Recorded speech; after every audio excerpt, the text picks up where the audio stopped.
If the world were to strip me bare tomorrow, if the accounts emptied, the phone fell silent, and the doors of opportunity slammed shut, I would not flinch, my spirit would not tremble. I would not look to the right or to the left for a savior in human form. I would not scramble for a new plan or mourn what was lost in the ashes of the past. Most people live their entire lives building on shifting sands, terrified of the moment the tide comes in. They build their identity on their titles, their security on a balance sheet, and their happiness on the approval of others. Therefore, when the market shifts, or the job is lost, or the relationship ends, they are destroyed because their foundation was external. But I would stand still. I would stand rooted in the calm center of my being. I would look within, for I hold a truth that the world in its frantic chase has forgotten. A secret that lives in the bones of every awakened soul. That secret is the understanding that the visible world is merely an echo of the invisible world. I would realize in that moment of apparent total loss that nothing real has actually been taken from me, because my voice aligned with spirit is the true substance. My word is my wealth. My decree is the only door that matters. I would not fear the blank slate, for I know that my speech is the sacred ink that writes worlds into being. The blank slate is not a tragedy. It is an invitation. It is the canvas waiting for the master artist to paint a new masterpiece. I would not curse the absence of me. If the shadow disappears, you do not panic and try to fix the shadow. You check the light. The light is your consciousness. The light is your faith. It is not the job that determines my security. It is not the market that dictates my flow. It is not the validation in another's eyes that signs the check on my worth. These are all secondary effects, not primary causes. It is the decree, the divine decree. The holy utterance spoken from the lips of unwavering faith is the sound that cracks open the vaults of heaven. It is the frequency that calls my good to me from the four corners of the earth, not as a hope, but as an inevitability. When I say inevitability, I mean it in the scientific sense. Just as gravity is inevitable, the manifestation of your word is inevitable when spoken with total conviction. I would say what the soul of you already knows, but what the noise of survival has caused you to forget, that the word is the womb of all form, that the spirit speaks and substance obeys. Everything you see around you, every chair, every building, every dollar bill, began as a thought that was then spoken into existence, either audibly or silently. That the unseen reality is more solid, more reliable, more eternally solvent than any coin you can hold in your hand. The coin can be lost, stolen, or devalued, but the ability to create the coin cannot be taken. If you have the mold, you can create the gold forever. Your word is the mold. So I would stand in the seeming emptiness where all appeared to be lost, and I would speak until it was full again. I would bless the silence and then break it with the gold of my own divine affirmations, because I am not a beggar of life pleading for scraps. I am not a borrower of riches dependent on the world's fragile systems. I am the speaker of my own supply. I am the architect of my own abundance. Consider the difference between the beggar and the architect. The beggar waits for the world to give him something.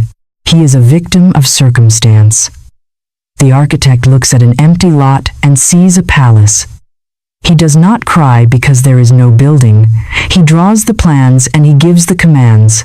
You are the architect of your life, but for too long you have been acting like the beggar. You have been waiting for permission to be wealthy. You have been waiting for signs to be happy. I would speak until my words built the house, summoned the money, gathered the favor, multiplied the bread, and filled the barns to overflowing. If I had nothing left but my voice, I would still be infinitely rich.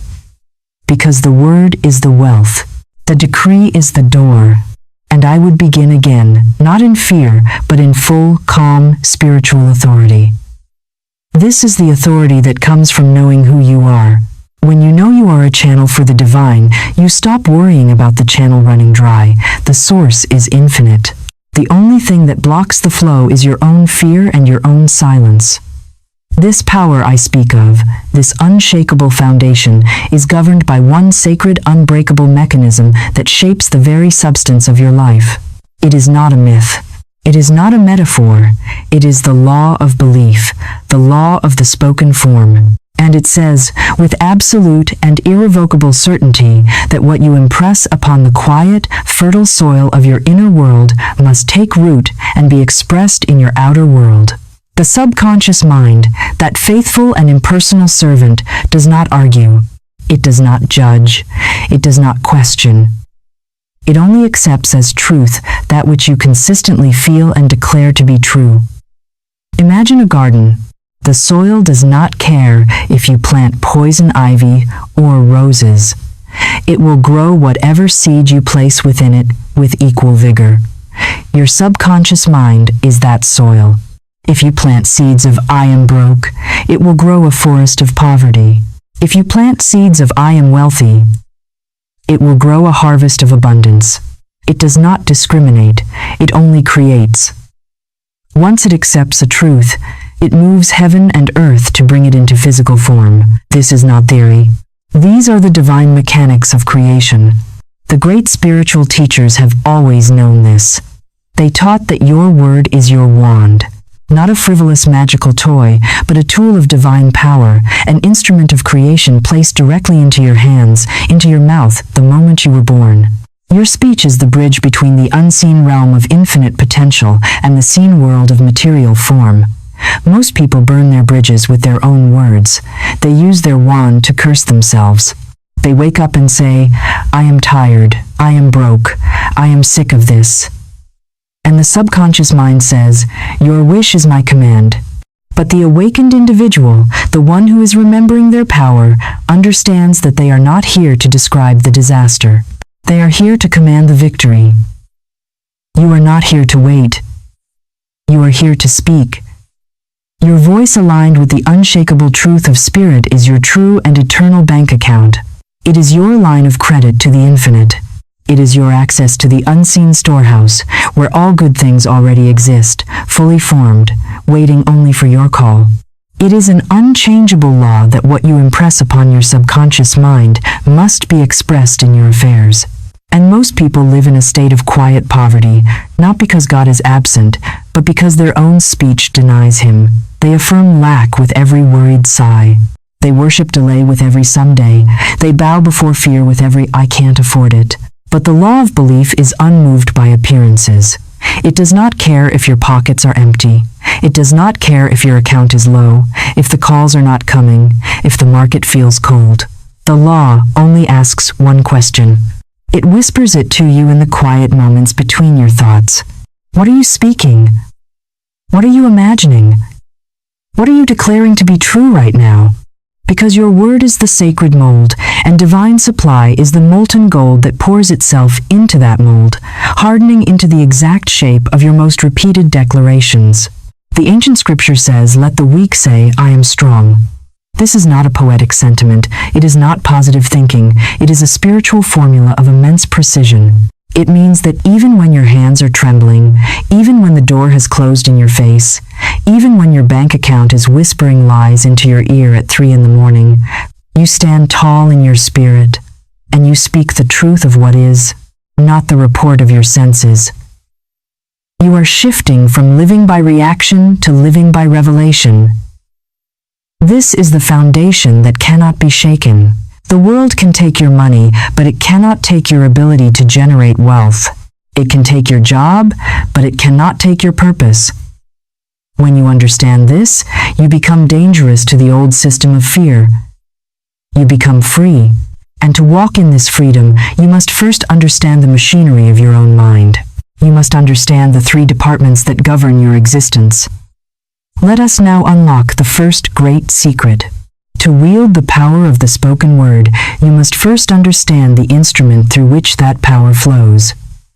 You are not a single, solid entity. You are a complex, spiritual mechanism operating across 3 distinct departments of mind. Most people fail in life not because they lack desire, but because they do not understand the machinery of their own consciousness. They are trying to drive a sophisticated vehicle without ever reading the manual. The ancient wisdom teaches us that the mind is divided into 3 realms: the subconscious, the conscious, and the superconscious. Understanding the relationship between these three is the key to unlocking the alchemy of your life. If you do not master this relationship, you will remain a house divided against itself, and a house divided cannot stand. Let us begin with the subconscious mind.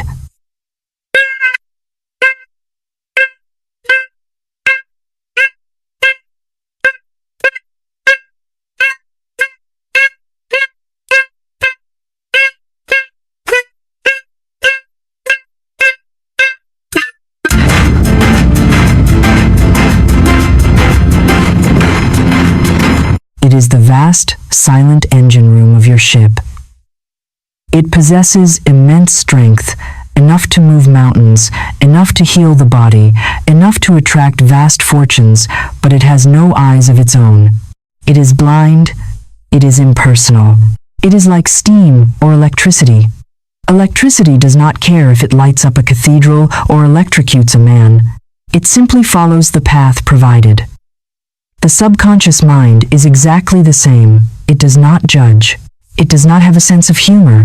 It does not differentiate between a reality and a vivid imagination.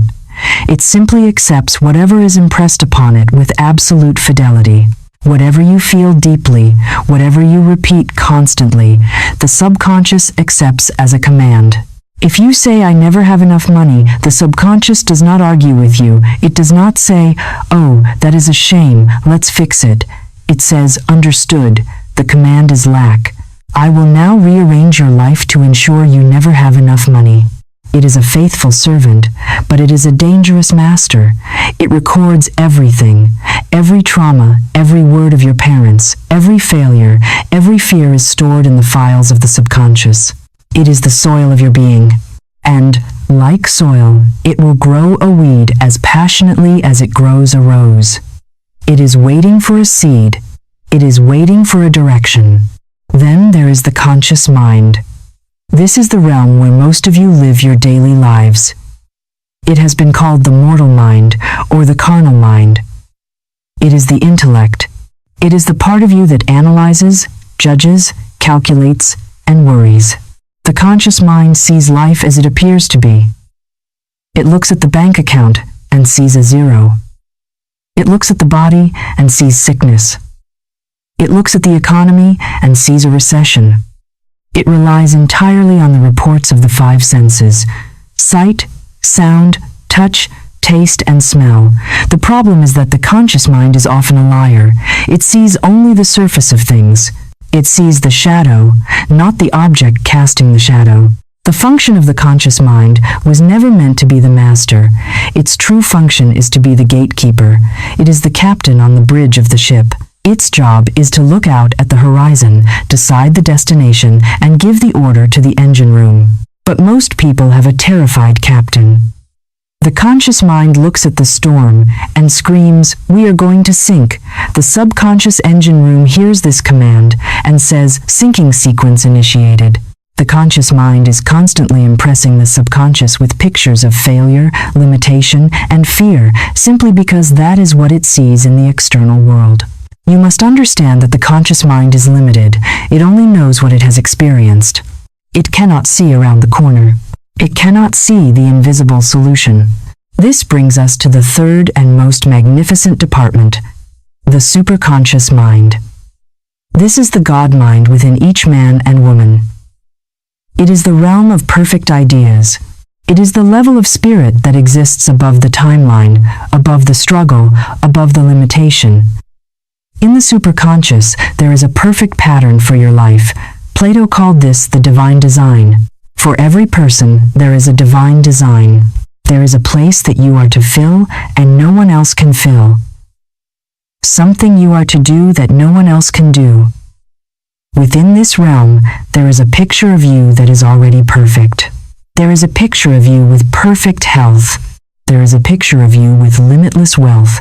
There is a picture of you in perfect love and self-expression. These are not just fantasies, they are realities existing in a higher frequency. The superconscious is the realm of intuition. Have you ever had a sudden hunch? A flash of inspiration? A sudden knowing that you should go left instead of right? That is the superconscious mind flashing a message down to your conscious mind. It is the realm of the I Am. It is the storehouse of divine imagination. It is the realm where the impossible becomes possible. Now, here is the secret to the alchemy of the spoken word. The goal of the awakened soul is to bypass the fears of the conscious mind and flash the perfect ideas of the superconscious straight into the subconscious. We must get the intellect out of the way. The intellect is often the enemy of manifestation because it argues. It says, how can I be rich when the economy is bad? It says, how can I be healthy when the doctor says it is chronic? The intellect fights the miracle. Therefore, we must use a tool that can pierce through the intellect and impress the subconscious directly. That tool is the affirmation. That tool is the decree.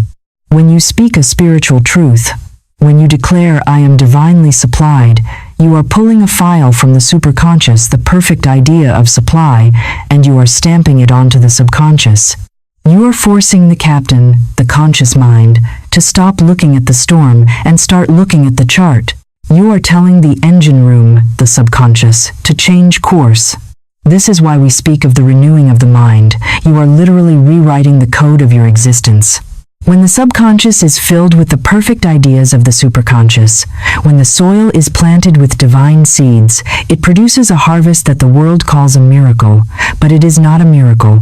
It is the operation of spiritual law. The subconscious is the film plate in the camera of your life. The conscious mind is the lens. The superconscious is the light. If the lens is dirty with fear, the picture is distorted. But when you clean the lens with the truth, when you align your conscious attention with the superconscious vision, the light flows through clearly, and the picture developed by the subconscious is one of beauty and order. This interplay is happening every second of every day. You are always impressing your subconscious. You are always breathing life into some idea. The question is not if you are creating, but what you are creating. Are you letting the mortal mind dictate your reality with its fears and limitations? Or are you rising to the level of the superconscious, grabbing the divine blueprint of your destiny and speaking it into existence with authority? The moment you understand this hierarchy, you stop fighting the world. You realize that the battle is not outside. The battle is in the mind. The battle is to keep the conscious mind focused on the superconscious truth until the subconscious is convinced. And once the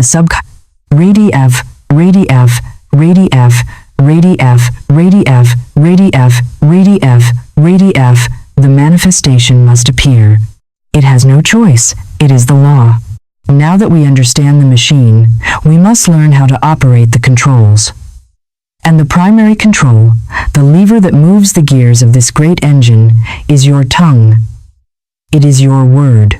Now that you understand the machinery of your mind, the relationship between the conscious captain, the subconscious engine room, and the superconscious star, we must examine the control lever. We must examine the instrument that initiates all movement in your universe. That instrument is your word. The great teachers of the past did not speak in riddles when they said, your word is your wand. They were describing a principle of physics that we are only just beginning to understand. A wand is a tool of direction. It is a conductor's baton. When a conductor raises his baton, the entire orchestra falls silent, waiting for the command. When he moves it, 100 instruments obey instantly, creating a symphony. Your life is that orchestra. Your environment, your body, your bank account, and your relationships are the instruments. And your tongue is the baton. Most people are waving this baton frantically, carelessly, conducting a symphony of chaos. They speak of their troubles, their pains, and their lack, and then they wonder why the orchestra of their life plays a funeral march. They do not realize that they composed the music themselves, bar by bar, word by word. I would say what the soul of you already knows, but what the noise of survival has caused you to forget, that the word is the womb of all form, that the spirit speaks and substance obeys, that the unseen reality is more solid, more reliable, more eternally solvent than any coin you can hold in your hand. So I would stand in the seeming emptiness where all appeared to be lost, and I would speak until it was full again. I would bless the silence, and then break it with the gold of my own divine affirmations, because I am not a beggar of life pleading for scraps. I am not a borrower of riches dependent on the world's fragile systems. I am the speaker of my own supply, the architect of my own abundance. You must understand that a word is not merely a sound used to communicate meaning. A word is a vibratory force. It is a container of power. When you speak, you are not just describing the world, you are impacting it. You are releasing a specific frequency into the ether. The ancients called this abracadabra, which translates to, I create as I speak. This is not a fairy tale. This is the law of resonance. Every word you speak has a color, a tone, and a form in the invisible realms. We must look at the destructive power of the word before we can fully master its creative power. Most people are their own worst enemies. They practice what I call conversational suicide. They wake up and say, I am so tired. They look at the bill and say, I will never get out of debt. They look at the mirror and say, I am getting old and weak. They look at the news and say, the world is going to hell.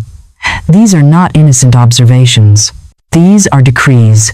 You are the king or queen of your kingdom, and a decree from the monarch must be obeyed by the subjects. Your subconscious mind hears, I will never get out of debt, and it snaps to attention. It takes that blueprint and begins to harden it into reality. It blocks opportunities.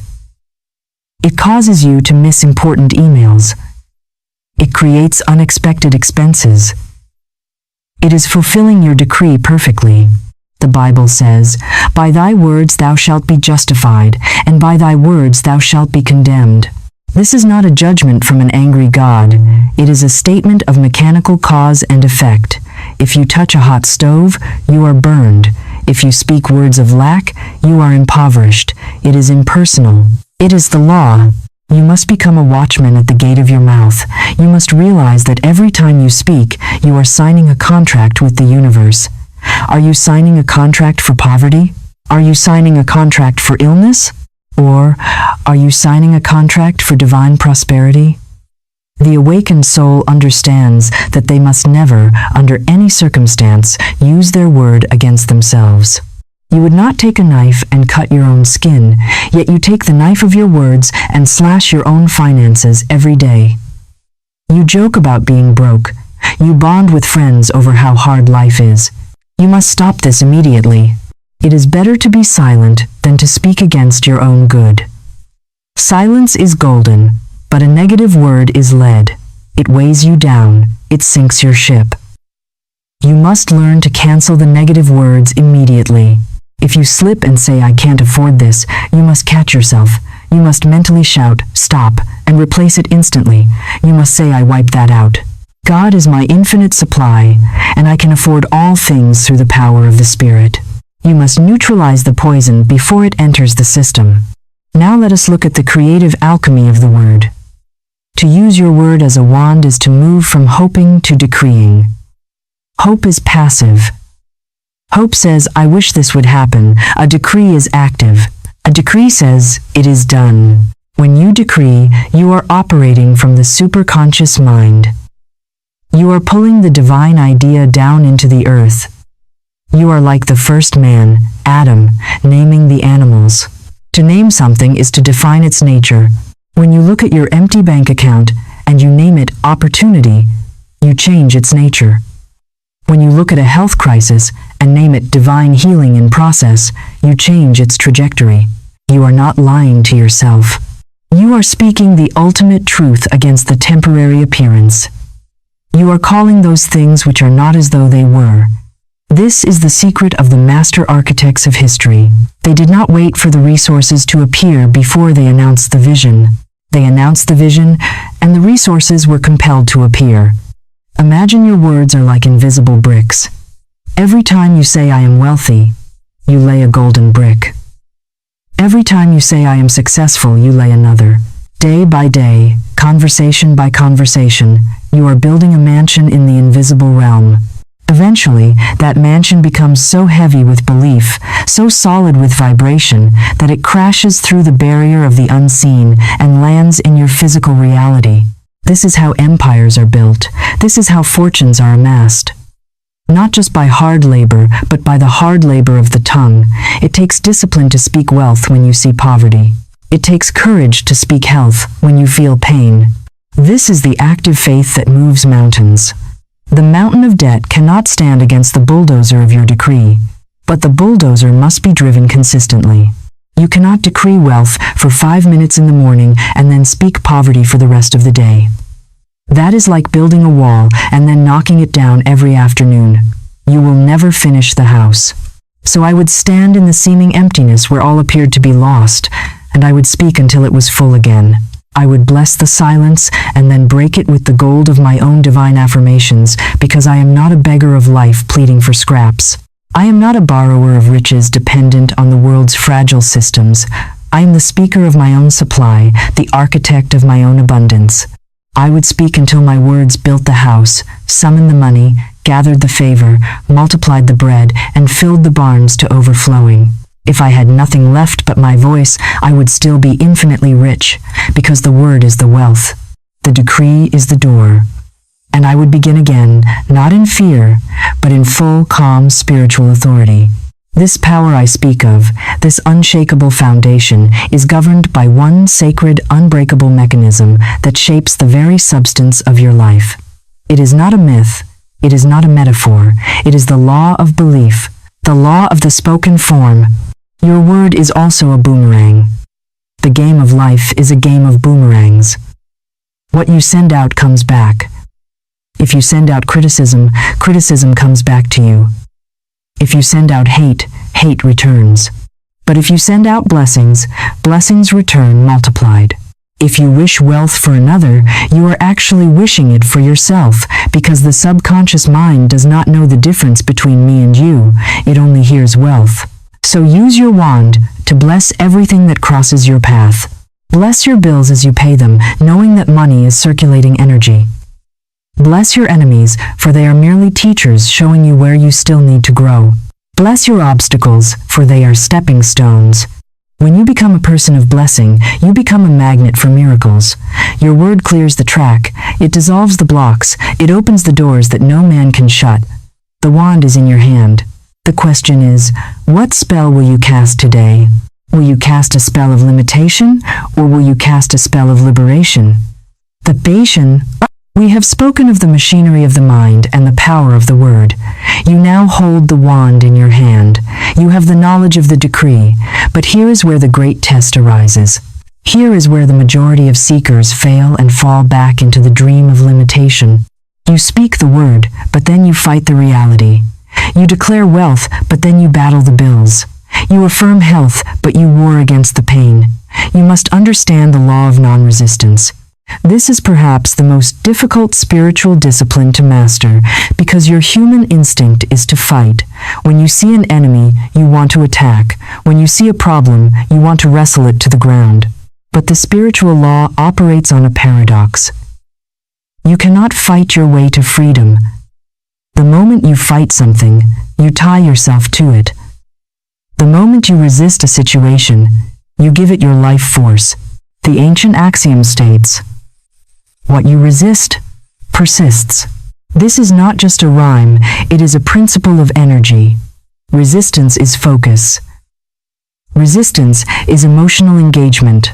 When you are angry at your debt, when you are terrified of a diagnosis, when you are resentful of a difficult person, you are feeding that condition with your own energy. You are saying to the universe, "This problem is real. This problem is powerful. This problem is my master."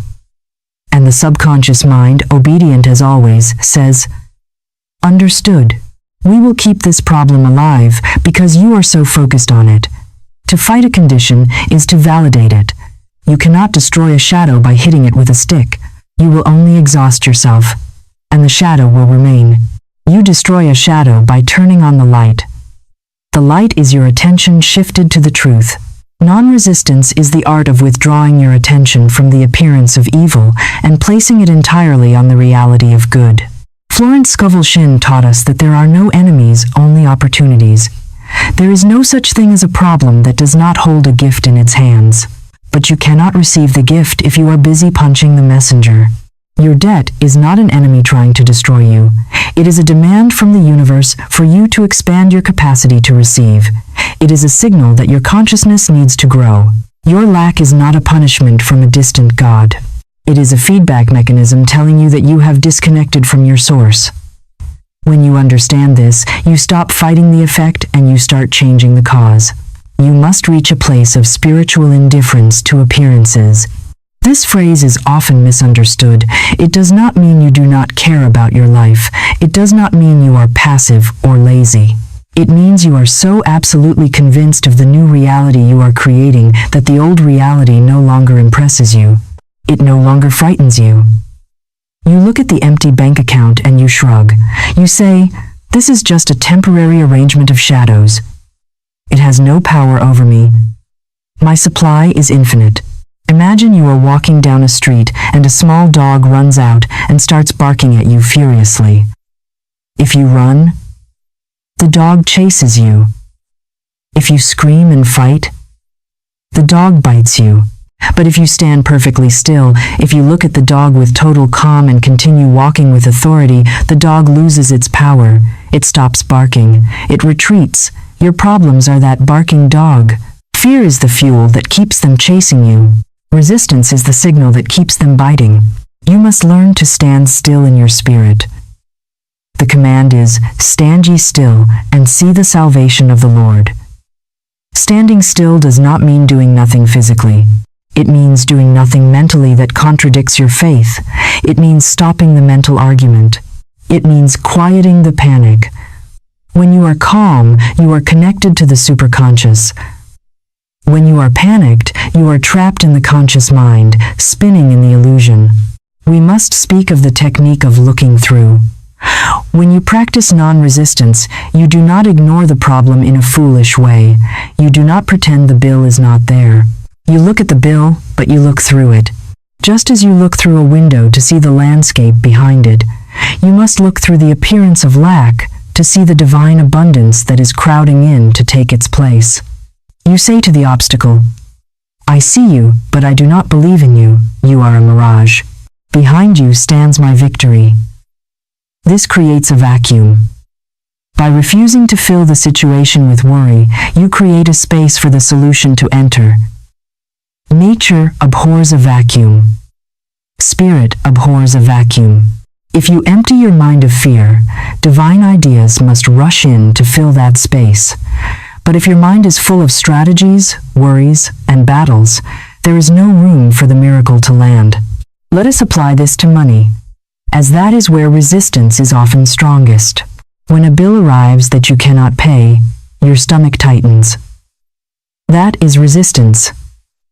Your mind starts racing. That is resistance. You start cursing the economy or your job. That is resistance. In that moment, you must practice the alchemy of non-resistance. You must breathe. You must center yourself. You must bless the bill. Yes, bless it. Say, "I bless this obligation because it represents my ability to pay.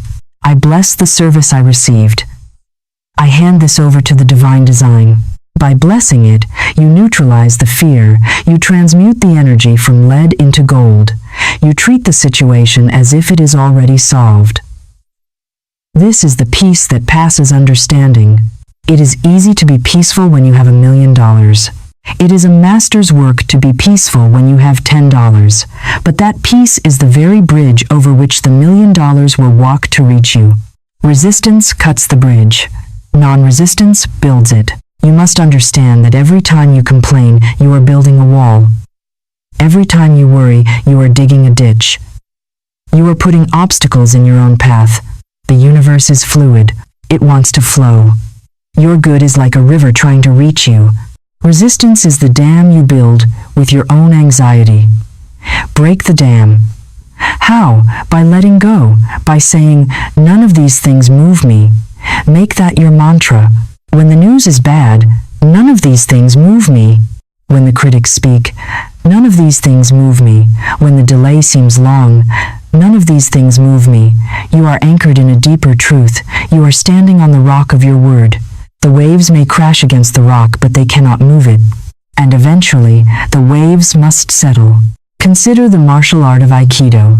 The master does not block the strike of the opponent directly. He steps aside and uses the opponent's momentum to send him flying. This is spiritual Aikido. Do not block the negative thought. Do not wrestle with the fear. Step aside. Let it pass. Pivot your attention. If a thought of poverty comes, do not fight it. Do not argue with it. Simply pivot to the thought of opulence.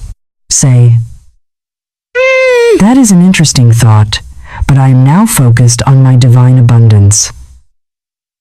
Turn your back on the darkness and face the light. You cannot look at the shadow and the sun at the same time. You must choose your view, and know this. The moment you truly stop resisting, the moment you truly drop the rope in the tug-of-war, the tension snaps and the manifestation appears. It often happens in the very hour you finally let go, because by letting go, you have finally gotten out of God's way. You have finally allowed the superconscious plan to override your conscious struggle. So, walk through the valley of the shadow of debt, or sickness, or confusion, and fear no evil. Why? Because you know it is just a shadow. You know that a shadow cannot hurt you unless you run from it. Walk through it. Walk right through the wall of Jericho. The historians say the walls fell down. The mystics know the truth. The people realize the walls were never solid to begin with. They were walls of fear. And when the people shouted with one voice, when they vibrated the sound of victory before the victory was seen, the illusion crumbled. Your obstacles are not made of stone. They are made of your own frozen fears. Warm them with the light of non-resistance, and they will melt like ice in the summer sun. But once you have melted the ice, once you have cleared the resistance, you must plant something new in that fertile soil. You cannot leave the mind empty. This brings us to the next great operation of the soul. We must not only clear the old, we must install the new. We must understand the law of substitution. Before we move to the next law, pause for a moment. If these truths are resonating with your spirit, if you feel the chains of old beliefs loosening, then take a physical action to seal this moment. Click the subscribe button and the like button below. By doing so, you are not just supporting a channel, you are signaling to the universe that you are ready for this level of teaching. You are joining a community of architects who are rebuilding their lives with the spoken word. Make that commitment now, and let us proceed to the law of substitution. We have learned to stop fighting the darkness. We have learned to stand still and let the waves of resistance settle. But now we face a critical moment in the alchemy of the soul. You cannot simply leave the mind empty. Nature abhors a vacuum, and the spiritual realm abhors a void. If you manage to clear your mind of fear, but do not instantly fill it with faith, the fear will rush back in with 7 times the force. It is not enough to simply say, I will not worry. You must give the mind a new assignment. You must give the subconscious a new picture to work on. This is the operation of the law of substitution. It is that divine mechanism of replacement. It commands that no two things can occupy the same space in your consciousness at the same time. You cannot truly believe in wealth and lack simultaneously. You cannot serve both fear and faith. You cannot declare abundance with your mouth while carrying secret vows of struggle in the back pocket of your soul. We must go deeper into the archives of your mind.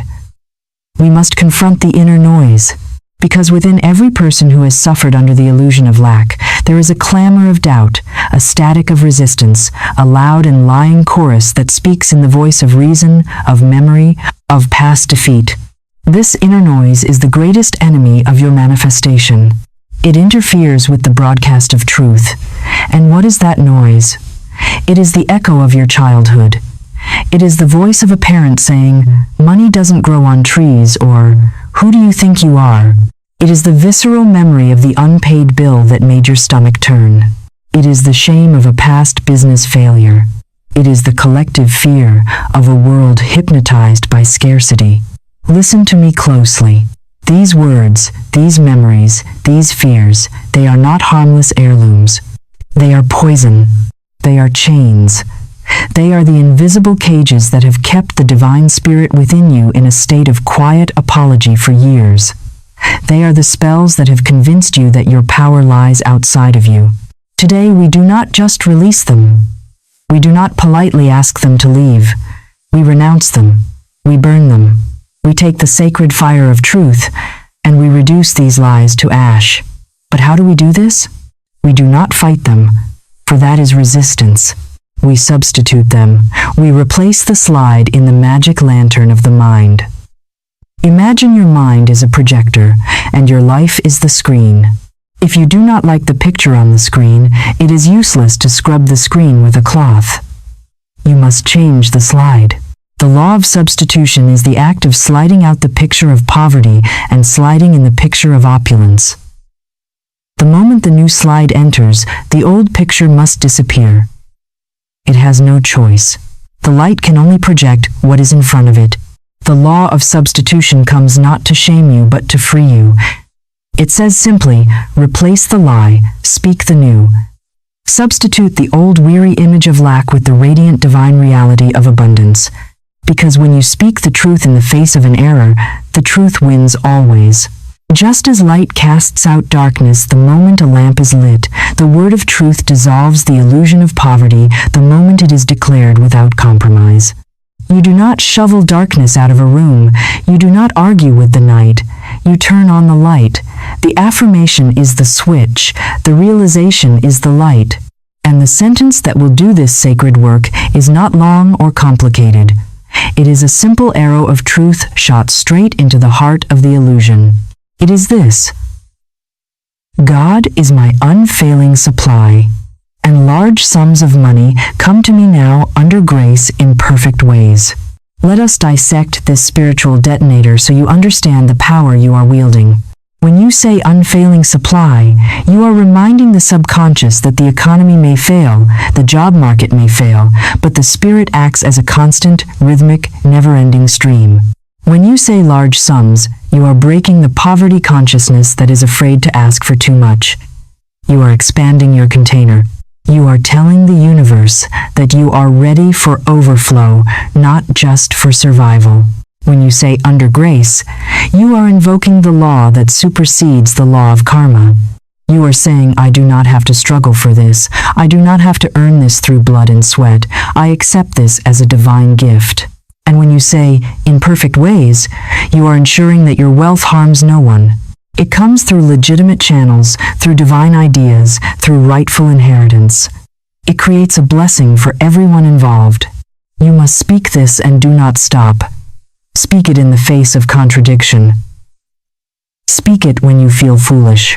Speak it until the old spell breaks and you realize the truth was always there, waiting, watching, ready to flood in the very moment you held the door open with your faith. This is your sword. This is your staff. This is the sentence that shatters the spell. But you must be vigilant. The old records in the subconscious are deep grooves. When you are tired, when you are stressed, the needle of your mind will try to slip back into the old groove of worry. That is the moment of power. That is the moment you must catch the needle. You must be the sentinel at the gate of your mind. When a thought of I can't arises, you must immediately, aggressively substitute it with I can through the power of spirit. You must not let the negative thought finish its sentence. You cut it off. You kill it in the cradle. Think of it like a gardener weeding a bed of flowers. You cannot look at a weed and say, I hope you go away. You must pull it out and immediately plant a flower in its place so the weed has no room to return.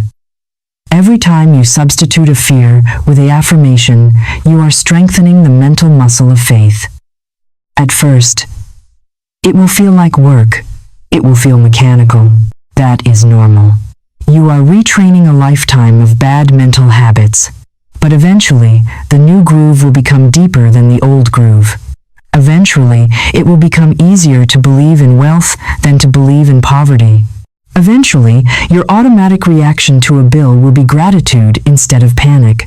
That is when you know the alchemy is complete. That is when the lead has turned to gold. There is a concept called chemicalization. When you start pouring the clear water of truth into the muddy bucket of your subconscious, the mud gets stirred up. Things might seem to get chaotic for a moment. You might feel a sudden surge of fear or a sudden shift in circumstances. Do not be afraid. This is the law of substitution working. It is flushing out the impurities. It is the dust rising before the room settles into cleanliness. Hold fast. Keep pouring the clear water. Keep speaking the word. Do not be moved by the chemicalization. It is a sign that the old order is crumbling to make way for the new. So, your assignment is clear. You are to become a master of substitution. You are to watch your thoughts like a hawk. Every time you catch yourself rehearsing a tragedy, stop the tape. Eject it. Insert the tape of triumph. Rehearse the victory. Visualize the handshake. Hear the phone call of good news. Feel the texture of the money in your hand. Speak the word success over and over until it loses its meaning as a word and becomes a vibration in your blood. You are rewriting your own code. You are hacking the matrix of your own reality. The past has no power over you unless you revive it with your present thought. Let the dead bury the dead. You are a creature of the now. And in this now, you choose to substitute fear with power. You choose to substitute lack with plenty. You choose to substitute the beggar with the king. The throne is yours. The crown is yours. But you must sit on it. You must wear it. And you do that by governing your mind with the iron rod of the law of substitution. Now that we have cleared the weeds and planted the seeds, there is one more thing we must do with the heavy load we have been carrying. We must learn the art of letting go completely. We must learn to cast the burden. We have arrived at the most critical juncture in the art of manifestation. You have learned the machinery of the mind. You have learned to speak the word. You have learned to stop fighting the appearance. You have learned to substitute the negative thought. But there remains one final, stubborn obstacle that keeps millions of people from their good. It is the heavy, crushing weight of how. It is the burden of responsibility. You speak the word for wealth, but then you lie awake at 3 in the morning trying to figure out exactly how that wealth will come. You worry about the channels. You worry about the timing. You try to force doors open with your own limited strength. This is a violation of spiritual law. You are trying to do the work of the Spirit with the muscles of the flesh. You are trying to play God instead of letting God play through you. As long as you carry the burden of the how, the superconscious mind cannot work. The channel is blocked by your own anxiety. We must understand the metaphysics of a burden. A burden is simply a condition that has become congested in your subconscious mind because you have claimed ownership of it. You look at your debt and say, "This is my debt. I have to fix it." You look at your sickness and say, "This is my battle." By claiming it, you hold it close to you. You wrap your arms around the problem so tightly that the solution cannot get in. The superconscious mind, which is the realm of the divine solution, is a gentleman. It does not force its way in. It waits for an invitation. And it waits for space. If your hands are full of the problem, you cannot catch the solution. You must learn the ancient and sacred art of casting the burden. This is not just a poetic phrase. It is a specific spiritual transaction. It is the act of transferring the weight of the situation from your limited conscious mind to the infinite superconscious mind. Imagine you are a traveler with a heavy trunk on your back, walking miles in the hot sun. You are exhausted. You are collapsing. Suddenly, a wagon comes by. The driver offers you a ride. You climb onto the wagon, but you keep the heavy trunk strapped to your back. You sit there, sweating and groaning under the weight, while the wagon carries you. The driver looks at you and says, "Why do you not put the trunk down?" The wagon can carry you and the trunk. This is what most of you do with God. You pray, you affirm, you get on the spiritual wagon, but you refuse to put the trunk down. You keep worrying. You keep strategizing. You keep fearing. You are on the path, but you are still carrying the weight. Casting the burden means taking that trunk off your back and setting it down on the floor of the wagon. It means you physically and mentally let go of the responsibility for the outcome. The mechanics of this transfer are precise.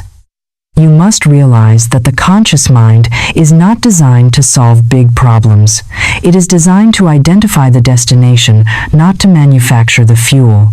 When you try to figure out how to make $1 million, the conscious mind short circuits. It looks at your past experience, your current limitations, and it says, "It is impossible." It panics. But the superconscious mind has access to the infinite intelligence. It sees around corners. It knows people you haven't met yet. It knows opportunities that haven't been advertised yet. It has a bird's eye view of the entire labyrinth. Therefore, it is logical, not just spiritual, to hand the map over to the one who can see the whole territory. So, how do we do this? It requires a moment of total surrender. You must sit quietly and visualize the problem. See it as a heavy stone or a dark cloud. And then, you speak directly to the infinite intelligence within you. You use the law of casting. You say, "I cast this burden of debt, or sickness, or fear on the Christ within, and I go free to be rich, whole, and happy." You must feel the transfer. You must feel the weight leaving your chest. You must feel a sense of lightness washing over you. This sensation of lightness is the proof that the transaction has occurred. It is the peace that passes understanding. Why does it pass understanding? Because logically, nothing has changed yet. The bill is still on the table. The diagnosis is still on the paper. But you have changed. You are no longer under the weight. You are floating above it. This is the great paradox. You only get control of your life when you give up control of the outcome. When you cast the burden, you are saying, "Universe, this is now your job. I have placed my order. I have spoken my word. I am now going to step back and let you deliver it." You become the observer of your own rescue. You become the audience watching the play, rather than the frantic stage manager trying to fix the lights. But be warned. The subconscious mind is a creature of habit. It likes its burdens. It is addicted to worry. After you cast the burden, 5 minutes later, a thought will come. But what if the money doesn't come by Friday? That is the burden trying to climb back onto your shoulders. That is the trunk trying to strap itself back onto your back. In that moment, you must be ruthless. You must say no. I have given that to the manager. It is not my file anymore. I refuse to worry about a problem that is already solved in the mind of God. You must treat the worry like a thief, trying to break back into a house you have evicted him from. Do not open the door. Do not entertain the conversation. If you start worrying again, you have picked the burden back up. And if you pick it up, the superconscious puts it down. You cannot both carry it. Only one of you can carry it. If you carry it, you use your limited strength. If God carries it, He uses infinite strength. Who do you want carrying your life? There is a story of a woman who needed a large sum of money by a specific date. She did everything she could, but the deadline approached and nothing happened. She felt the panic rising. She felt the burden crushing her. Finally, she stopped. She said, "I have done all I can. I now cast this burden on the divine. I will not worry." She went to the grocery store. She bought food. She cooked a meal. She sang a song. She acted as if she was free. That very afternoon, she ran into an old friend she hadn't seen in 10 years, who mentioned a business opportunity that solved her problem instantly. As long as she was worrying, she was vibrating at the frequency of lack. She was invisible to the solution. The moment she cast the burden, she vibrated at the frequency of faith. She became visible to the miracle. You must understand that the solution is always trying to reach you. It is pressing against the door. But your worry is the lock on the door. Casting the burden unlocks the door. It signals to the universe that you are ready to receive. It shows that you trust the law more than you trust the appearance. So tonight, Do not go to sleep with your burdens. Do not take your debts to bed with you. Do not take your fears into your dreams. Perform the ceremony of casting. Lay them down. Say, I give this to you, Great Spirit. Handle it while I sleep, and then wake up in the morning empty. Wake up light. Wake up expecting the phone to ring. Wake up expecting the check in the mail. Wake up looking for the perfect way that the superconscious has designed for you. When you walk without a burden, you walk upright. You walk with a swing in your step. Your energy field expands. You become magnetic. People are drawn to those who are light. Money is drawn to those who are at ease. Health is drawn to those who are relaxed. The tension of the burden is what kills. The relaxation of the casting is what cures. It is not a sign of weakness to give your problems to God. It is the ultimate sign of intelligence. It is the recognition that you are part of a team, and you have been trying to play all the positions by yourself. Stop it. Play your position. Your position is to speak the word and stand still. The position of the universe is to arrange the ways and means. Do not do the universe's job. Do it the honor of trusting it. Cast the burden. Go free, and watch how quickly the law of divine timing begins to organize the chaos into a symphony of perfect order. We have cast the burden. We have handed the heavy trunk of our worries to the infinite intelligence, and now we arrive at the phase that tests the soul of every believer. We arrive at the waiting room. Now let us speak of delay, for this is one of the most insidious lies told to the seeking soul. The idea that you must wait, that it is not the right time, that your good is being held in some cosmic escrow account pending your worthiness. The world has taught you to sanctify your hesitation, to frame your stuckness as surrender, to call your fear patience. I tell you now with absolute certainty that delay is not divine, it is disobedience to truth. It is the mental stall caused by doubt, by fear, by hesitation, by a smallness parading as wisdom. Heaven is not slow. The Spirit does not procrastinate. God is not confused about the timing of your good. Delay is never from above. It is always born from within. It is the byproduct of words not spoken, faith not declared, doors not walked through, truths not owned. It is the illusion of time mocking the eternal nature of spirit. This is governed by the law of divine right timing. This is not the human idea of patience as passive suffering, but the divine order that moves all things in perfect rhythm when alignment is complete. You must understand that divine timing is not about waiting for something outside of you to change. It is about the removal of your inner contradiction. It is the sacred synchronization of your thought, your word, and your expectancy. The moment you truly surrender to truth, things move. Heaven moves. Supply moves. The only delay is disbelief. The only slowness is speechlessness. The scripture says, "Before they call, I will answer." Did you hear that? Before the prayer is spoken, the provision is prepared. Before the desire is formed, the way is made. But the answer does not appear in your world until you consent to receive it, until your consciousness is cleared of the vibration of not yet. It is waiting on your green light, not God's. So stop calling your hesitation divine. Stop romanticizing waiting. Stop interpreting your own resistance as God's timing. Divine timing moves as fast as your faith, and your faith is activated by your word. Speak this now, and let it dissolve the mirage of time. What is mine by divine right cannot be late. It rushes to me now under grace. Say it until the old habits of waiting break. Say it until you no longer check the clock or the calendar for permission to receive. Say it when the world says it is not your time. Say it when the door seems shut. Say it when the voice of logic whispers that things take years, that wealth must accumulate slowly. Say it louder than the voice of caution, because you know that divine order does not run on human time. It runs on truth. And truth moves faster than any appearance. What once took years can collapse into weeks. What once seemed distant can appear suddenly because you stopped pushing it away with your own words of hesitation. You do not manifest by waiting, you manifest by speaking.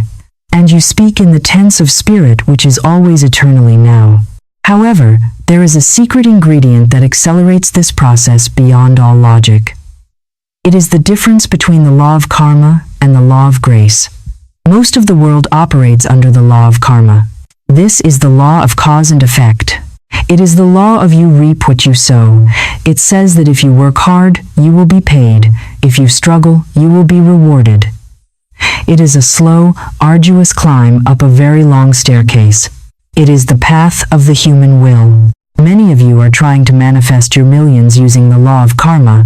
You think you must earn every penny. You think you must prove your worth. You think if you hustle enough, the universe will finally pay you. But there is a higher law.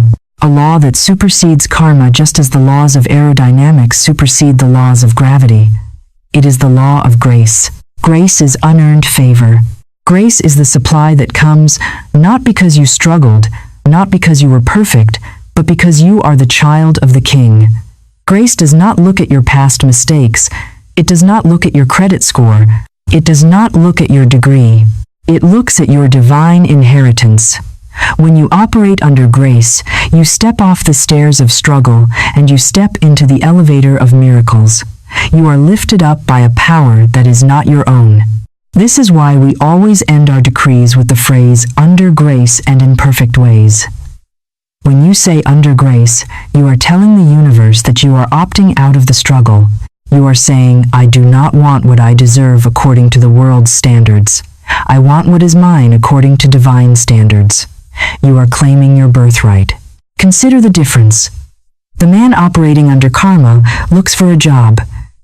The man operating under grace finds a vocation that looks for him. The woman operating under karma saves pennies for a rainy day. The woman operating under grace lives in a rhythmic flow of opulence where the rainy day never comes. Grace is the lubricant of life. It makes the rough places smooth and the crooked paths straight. But you cannot enter grace if you are holding onto the pride of struggle. Some of you are addicted to the idea that hard work is the only virtue. You wear your exhaustion like a badge of honor. You must let that go. You must be willing to receive easily. You must be willing to let things happen in a perfect way. This means without loss, without harmony being broken, without sacrifice. Many people manifest money but lose their health, or they manifest success but lose their family. That is not the perfect way, that is the hard way, that is the way of human will. The way of spirit is perfect wholeness. It adds no sorrow with it. So what do you do while the law of divine timing is arranging your good? Do you just sit on the couch? No. You engage in active faith. Patience is not passive waiting. Patience is active preparation. If you have asked for a ship, you do not sit by the ocean and weep. You build a dock. You prepare the harbor. You show the universe that you expect the ship to arrive. If you have asked for financial freedom, prepare your accounts. Clean your wallet.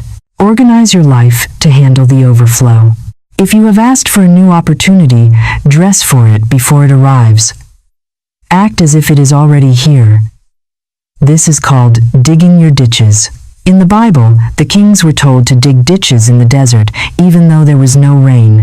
They had to prepare the capacity for the water before the water appeared. If they had not dug the ditches, the rain would have flooded away and been wasted. You must dig the ditches of your consciousness. You must expand your capacity to receive. When you are in the vibration of preparation, you are sending a signal of trust. You are telling the subconscious mind, I know this is coming, so I am getting ready. And the subconscious mind, seeing your preparation, rushes to fulfill the order. This collapses the timeline. This shortens the delay. The gap between the promise and the payoff is determined solely by your readiness to receive.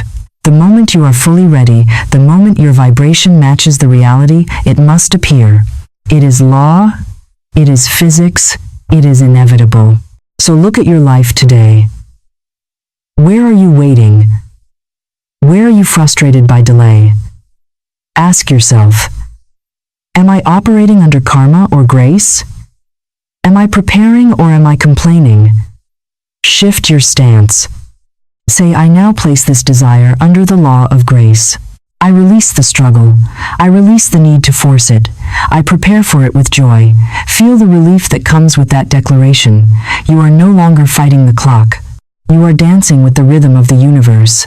The gears are turning, the ship is coming, the harvest is ripening. Do not dig up the seed in anxiety. Water it with faith. Shine the sun of your gratitude upon it. And know that what God has done for others, He is now doing for you and more. The time is not someday, the time is now, for in the mind of God it is already done. Now that we have aligned with the timing and accepted the grace, we must learn to speak to the specific form of substance we desire. We must learn to speak to money not as a master, but as a servant. And now we must speak of money itself. We must strip away the superstition, the fear, and the idolatry that has surrounded this topic for centuries. You have been trained to see money as a master. You have been trained to see it as a goal, a god, a scarce and unpredictable creature to be chased and captured. You have been taught to worry about it, to bow down to it, to compromise your soul for it. This is a profound error in consciousness. It is the reversal of the divine order. In the spiritual hierarchy, you are the highest creation. You are the living soul, the vessel of the divine. Money is merely a mineral. It is paper, it is a digital number, it is inanimate, it is lower than you in the chain of being. Therefore, it was never meant to rule you, it was designed to serve you. We must redefine what money is. Metaphysically, money is divine substance in material form. It is energy. It is the fluid of the universe that allows for the exchange of service and creativity. It is innocent. It is not the root of all evil. The love of it, the obsession with it, the placement of it above God is the error. Money itself is simply a tool, like a hammer or a shovel. A hammer does not decide to build a house. The carpenter decides. If the hammer sits on the ground, it does nothing. It waits for the hand of the master. Money is exactly the same. It is waiting for your hand. It is waiting for your voice. It is waiting for your command. This brings us to the operation of the law of command. This is a spiritual law, immutable and unbreakable, that separates the wanderer from the demonstrator. The law of command states that spirit responds to conviction and that substance organizes itself around authority. Money listens. It picks up on your vibration. If you vibrate fear, anxiety, and desperation, money senses a lack of leadership. It senses chaos. And like a confused herd, it scatters.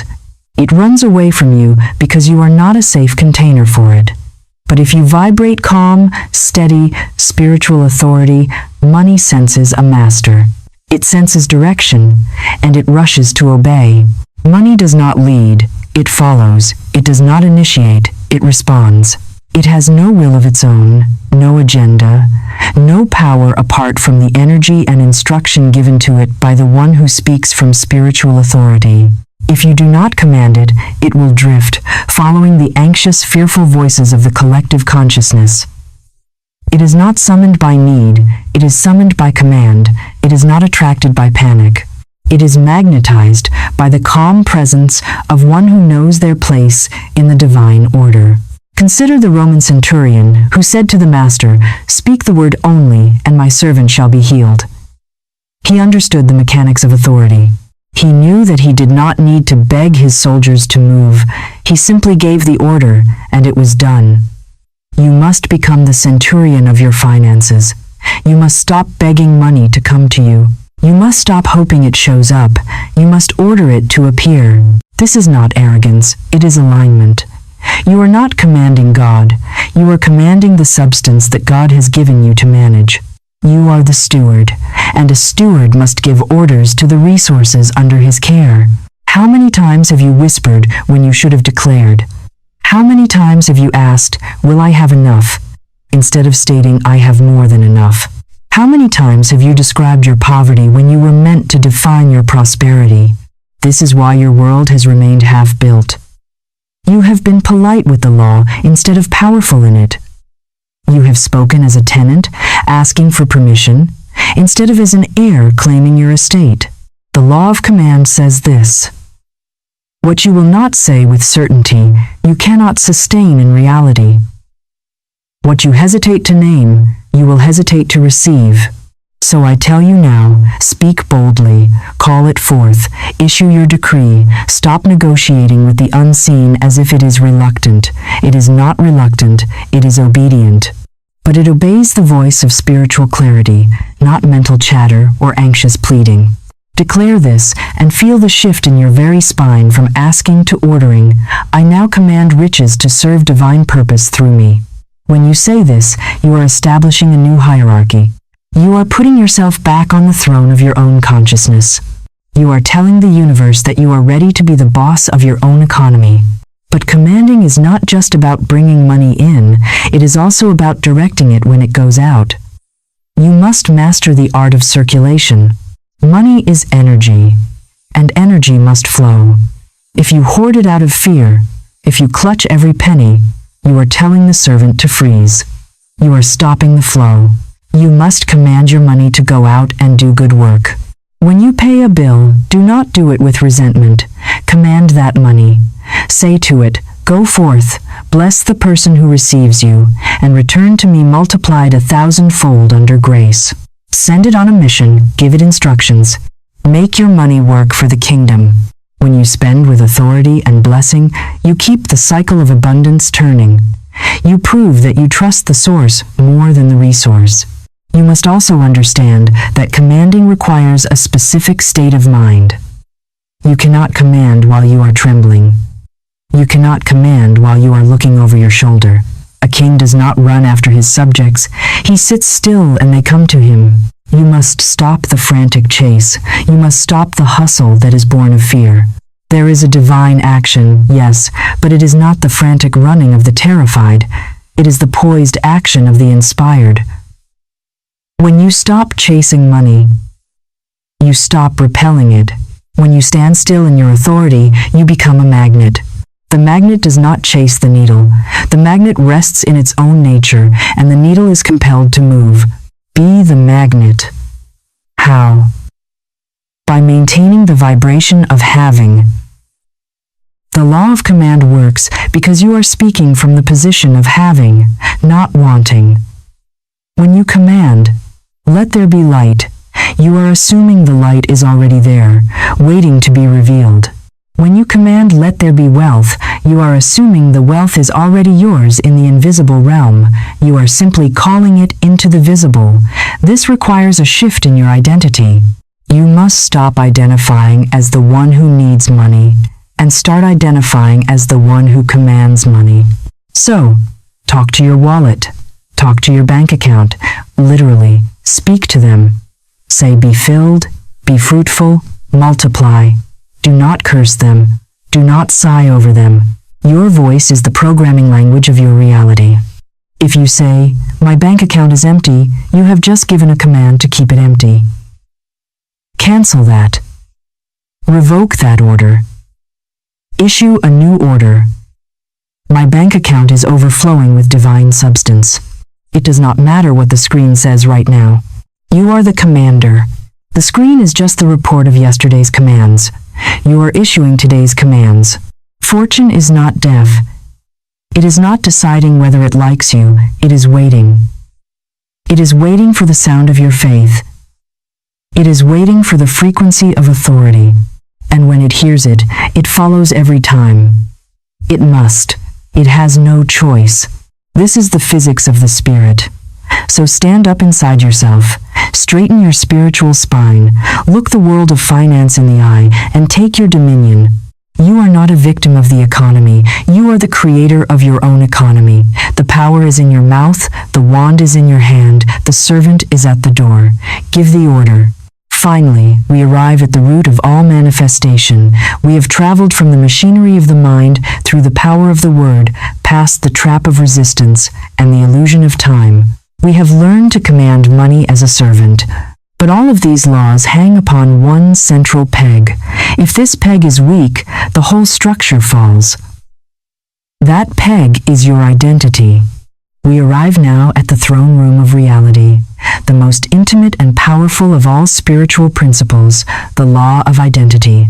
The ancient scripture says, "As a man thinketh in his heart, so is he." Note the precision of that sentence. It does not say as a man wishes, it does not say as a man hopes, it does not say as a man pretends. It says, as he thinks in his heart. This refers to your deep, subconscious self-definition. The world is not responding to what you do, it is responding to who you believe you are. You can say the affirmations for wealth 1,000 times a day, but if your core identity is, "I am a poor person trying to get rich," you will fail. Why? Because the universe does not give you what you want, it gives you what you are. If you identify as a seeker, you will always be seeking, never finding. If you identify as a struggler, you will always be given more mountains to climb. The universe is a giant mirror. If a beggar stands in front of a mirror, the mirror can only reflect a beggar. The beggar can shout, "I am a king," but if he still wears the rags of his own self-image, the mirror will not change. You must change the man in front of the mirror. You must change your "I am." I am is not just a grammatical phrase, it is the name of the divine. It is the creative engine of the universe. Whatever you attach to the words "I am," you become. You are constantly defining yourself, usually to your own detriment. You say, "I am tired, I am sick, I am broke, I am unlucky, I am too old." Do you realize what you are doing? You are using the name of God to curse your own life. You are taking the clay of the formless substance and shaping it into a statue of limitation. You are sentencing yourself to hard labor in the prison of your own definitions. The subconscious mind takes every "I am" as a literal command. When you say "I am broke," it slams the vaults of heaven shut. When you say "I am sick," it depresses your immune system. You are the judge, the jury, and the executioner of your own experience. But the moment you shift into the true identity, the moment you begin to use the "I am" as it was intended, the entire game changes. When you say, "I am the wealth of God made visible," you are not playing with language, you are activating a divine code. You are drawing the unseen self into visibility. You are calling forth the inner millionaire. You must understand that this wealthy version of you already exists. It is not a fantasy. It is the divine design in the superconscious mind. It is the version of you that has never doubted, never feared, never apologized for abundance, never begged for scraps, never flinched at overflow. This version of you was formed in divine substance and clothed in divine law before the world began. The only thing that has held it back is your refusal to wear it. Identity is not found, it is declared. Most people wait for the external evidence before they will change their internal identity. They say, "When I have the $1 million, then I will feel like a wealthy person." This is backward. This is the logic of the world, not the logic of the spirit. You must feel like a wealthy person now to compel the $1 million to appear. You must walk in the authority of "I am" before the check arrives. You must mentally put on the robes of the king while you are still living in the stable. This requires a profound act of imagination and will. You must wake up in the morning and ask yourself, how would the wealthy version of me brush my teeth? How would the wealthy version of me drink this coffee? How would the wealthy version of me walk down the street? And then you must do it. You must act the part until the part becomes your nature. This is not fake it until you make it. That is a superficial idea. This is faith it until you make it. This is be it until you see it. It is the assumption of the wish fulfilled. When you align every thought, action, and atmosphere with that high identity, the world has no choice but to conform. Law does not respond to personality. Law does not respond to struggle. Law responds to identity. It responds to vibration. A king does not have to beg for food. He sits at the head of the table and the food is brought. Why? Because he is the king. It is his identity. When you step into the identity of the heir of the divine, the resources of the kingdom naturally flow to you.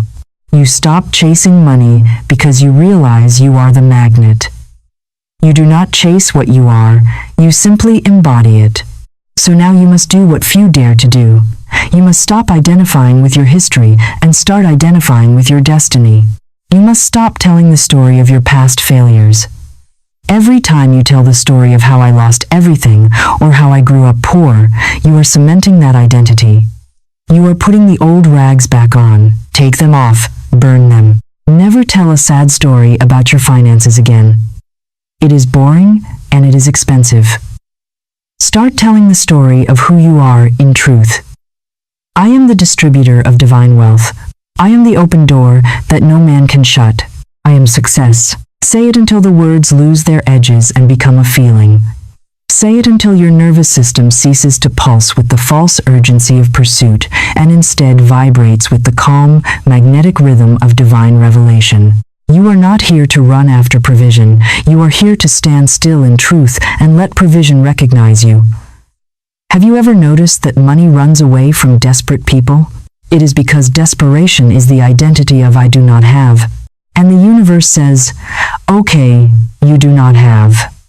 But money flows to those who are comfortable with it, who respect it, who expect it. That is the identity of I have.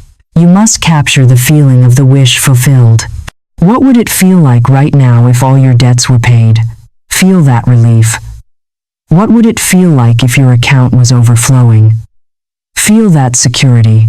Capture that feeling and wear it like a perfume. Let it saturate your aura.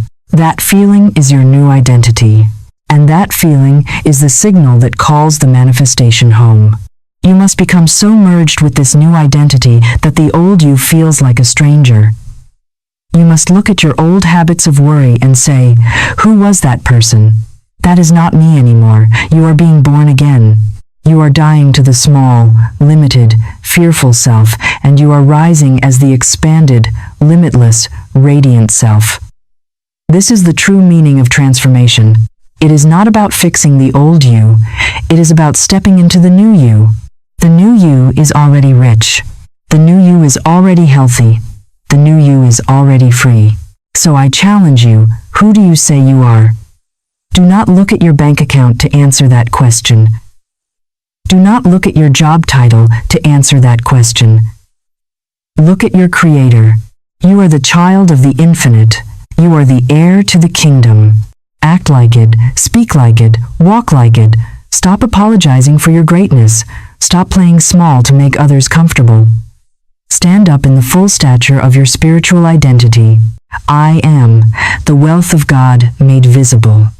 That is the law speaking through you. That is God remembering himself in your form. That is truth wearing your voice.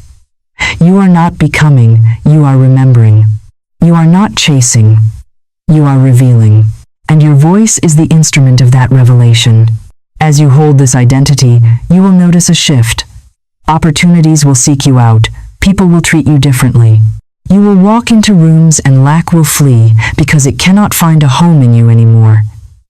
You have become incompatible with poverty. You have become incompatible with failure. You have raised your frequency to a level where those things cannot exist. This is the ultimate protection and the ultimate power. It is the power of I am. Wear it, own it, be it. And watch the world rearrange itself to match the glory of your rising. And now, beloved, let the final veil fall. We have journeyed through the architecture of the soul. We have explored the 3 departments of the mind and unlocked the engine of the subconscious. We have taken up the wand of the word. We have learned to look through the illusion of lack with the law of non-resistance. We have burned the old records with the law of substitution. We have thrown off the heavy weight of worry by casting the burden. We have aligned with the rhythm of divine timing and accepted the ease of grace. We have commanded money as a servant and stepped into the royal robes of our true identity. You now possess the keys to the kingdom. But keys are useless if they are merely kept in your pocket. They must be inserted into the lock. They must be turned. Knowledge that is not applied is merely information. Knowledge that is applied is transformation. So I give you this final formula, not for inspiration, but for installation. We are about to perform surgery on your belief system. We are about to tear out the last roots of poverty consciousness and plant the seeds of inevitable wealth. These are not mere affirmations for your journal. They are instruments of recreation. They are chisels for the mind. They are hammers for the subconscious. They are golden incantations that carve new grooves into the stone of your being, until wealth is not something you try to believe in, but something you cannot forget. I want you to breathe deeply. I want you to center your attention in the very core of your body. And I want you to receive these words, not just with your ears, but with your cells. Declare with me now. Let these words become your breath. Let them become your walk. Let them become your rhythm. Let them become your core. God is my instant, constant, and abundant supply. Let this be the opening line of your new life. Let this sentence dissolve every false belief that says supply comes from man. It does not come from man. It does not come from your job. It does not come from the government. It does not come from the economy. These are merely channels. The source is the divine. When you say instant, you destroy the illusion of time. You align with the speed of spirit. When you say constant, you destroy the fear of fluctuation. You declare that your good does not go up and down with the market. It flows like a river that never runs dry. When you say abundant, you destroy the mindset of just enough. You open yourself to the overflow. You are not asking for a cup of water. You are standing under a waterfall. My good now comes to me from expected and unexpected sources. You are no longer limited to the channels you can see. The human mind loves to limit the way money can arrive.